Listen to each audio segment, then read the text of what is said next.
అండి, ఈరోజు మీకు కొత్త రెసిపీ పరిచయం చేయబోతున్నాను. ఇది కొరియన్ ట్రెడిషనల్ రెసిపీ కిమ్చి అనమాట. ఇది ఫెర్మెంటెడ్ ఫుడ్, చాలా హెల్దీ. ఇది ఫెర్మెంట్ అయినప్పుడు వచ్చే మెటబాలిటీస్లో organic acids, enzymes, vitamins, bioactive compounds ఉంటాయి. డైజెస్టివ్ హెల్త్ చాలా బాగుంటుంది. ఇందులో ప్రోబయోటిక్స్ వల్ల కొలెస్ట్రాల్ కంట్రోల్లో ఉంటుంది, ఇన్ఫ్లమేషన్ తగ్గుతుంది, హార్ట్ హెల్త్ బాగుంటుంది, గట్ హెల్త్ బాగుంటుంది. అలాగే ఇది ఫెర్మెంటెడ్ అయ్యేటప్పుడు సి విటమిన్ వస్తుంది, దానివల్ల ఇమ్యూనిటీ కూడా బూస్ట్ అవుతుంది, వెయిట్ లాస్లో యూజ్ అవుతుంది. యాంటీ ఆక్సిడెంట్స్ కూడా ఉండడం వల్ల మన బాడీలో ఇన్ఫ్లమేషన్ చాలా వరకు తగ్గిపోతుంది అనమాట. దీనికోసం మనకు కావాల్సింది చైనా క్యాబేజ్.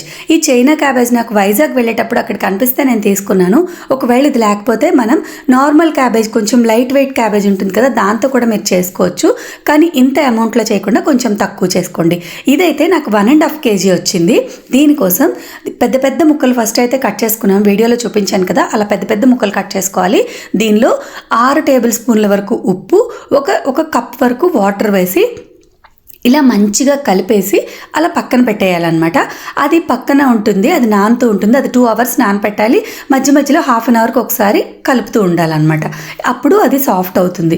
ఈలోగా మనం ఒక ముల్లంగిని తీసుకొని ఇలా వీడియోలో చూపిస్తున్నట్టు సన్నగా ఇలా చిన్న చిన్న ముక్కలు కట్ చేసుకోవాలి.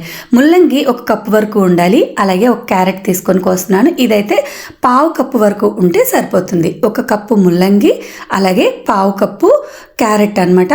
ఇది నేను 1.5 kgకి చెప్తున్నాను.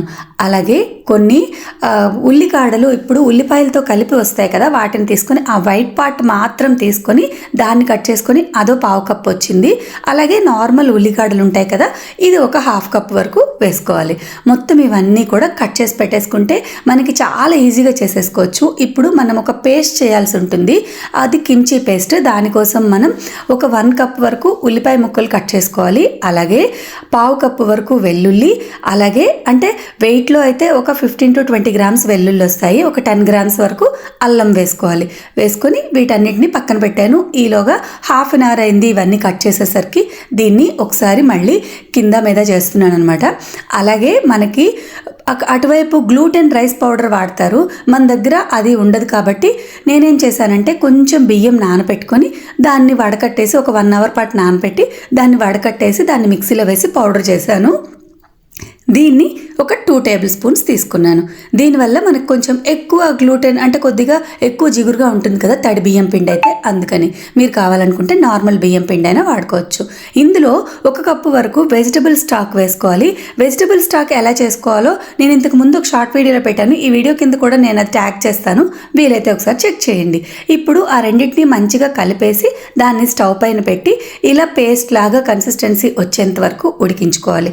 చూస్తున్నారుగా ఎంత మంచి క్రీమీ టెక్స్చర్ వచ్చింది కదా. ఇప్పుడు దీన్ని పక్కన పెట్టేసుకోండి, అది బాగా చల్లారాలి.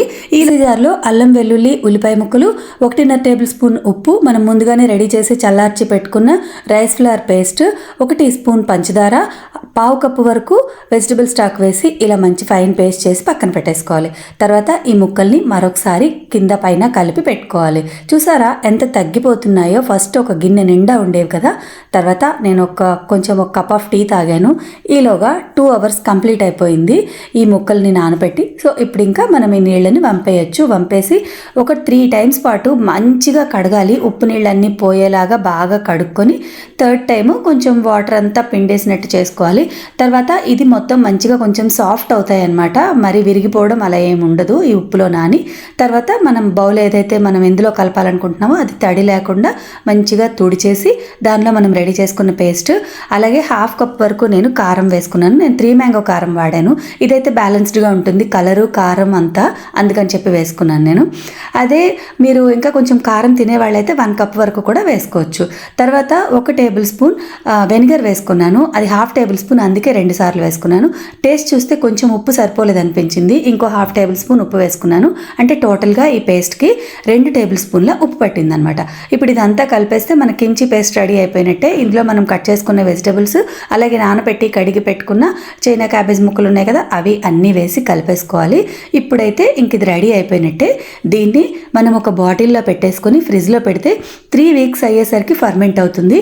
అదే మనం ఇమీడియట్గా తినాలి అనుకుంటే కొంచెం కొంచెం తీసి పక్కన పెట్టుకోవచ్చు, ఒక 2 daysలో ఫర్మెంట్ అయిపోతుంది. ఇదైతే హెల్త్కి చాలా మంచిది. దీంతో కూడా చాలా రెసిపీస్ చేస్తారు.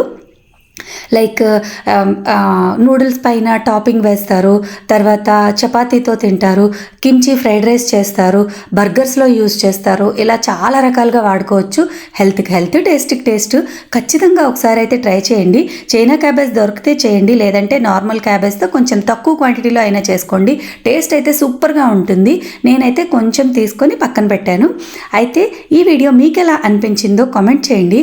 అలాగే వీడియోని లైక్ చేసి షేర్ చేసి మన ఛానల్ని కొంచెం సబ్స్క్రైబ్ చేసి నన్ను సపోర్ట్ చేయండి ప్లీజ్. నేనైతే మొత్తం అంతా ఫ్రిడ్జ్లో పెట్టి కొంచెం బయట ఉంచుకున్నాను, 2-3 డేస్లో తినడానికి అవుతుంది కదా అని. కానీ అంతవరకు ఆత్రం ఆపుకోలేక నెక్స్ట్ డే మార్నింగే ఇడ్లీ పిండి అట్టులాగా వేసుకున్నాను, దాంతో కూడా తినేసాను. బాగానే ఉంది. అంతే అండి వీడియో. బాయ్.